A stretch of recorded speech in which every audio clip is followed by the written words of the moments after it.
The 4th of July. It's pretty huge in the United States. But do you know why? It's more famously known as Independence Day and is a massive annual celebration and national holiday across all 50 states. On this date in 1776, Congress officially announced its independence from Great Britain and their ruler, King George III. The USA had been under British rule since the 1600s, when the British founded 13 colonies to make up the country: Virginia, New York, Massachusetts, Maryland, Rhode Island, Connecticut, New Hampshire, Delaware, North Carolina, South Carolina, New Jersey, Pennsylvania, and Georgia.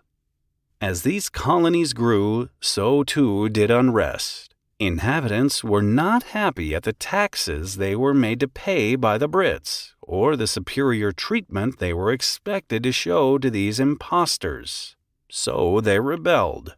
They decided that they needed to declare their independence in writing. Led by Thomas Jefferson, who would later go on to become the third U.S. president.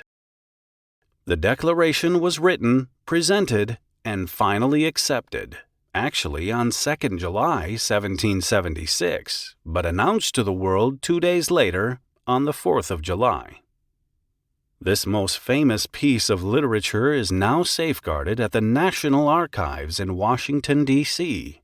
Its most famous line reads, quote, "All men are created equally," and, quote, "are endowed by their Creator with certain unalienable rights that include life, liberty, and the pursuit of happiness."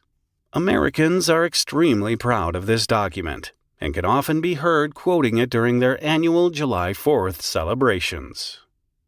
The whole country comes together for huge displays of patriotic celebrations on this day. Families and friends generally honor it with outdoor gatherings, as the weather across the country is usually good around this time: picnics, barbecues, and house parties. Parades are held in most cities where citizens dress in the red, white, and blues of the American flag. We can hear the national anthem, the Star-Spangled Banner, being proudly sung all over the country, and fireworks always finish off the day's festivities. New York City is reported to hold the biggest fireworks display each year, sponsored by the famous department store Macy's. Chips, dips, burgers, hot dogs, and fries are some of the most popular foods eaten on Independence Day and are nicely washed down with beer. Over 74 million Americans barbecue on this special day, when 150 million hot dogs and around 63 million cases of beer are consumed over Independence Day weekend. Hey, where's my invite? It's not surprising to learn that over $7 billion was spent on food solely for the holiday in 2021. Along with Thanksgiving and Christmas, and let's not forget the majestical Super Bowl. Independence Day is one of the most celebrated occasions in the U.S., with around 85% of Americans saying they plan to commemorate it somehow.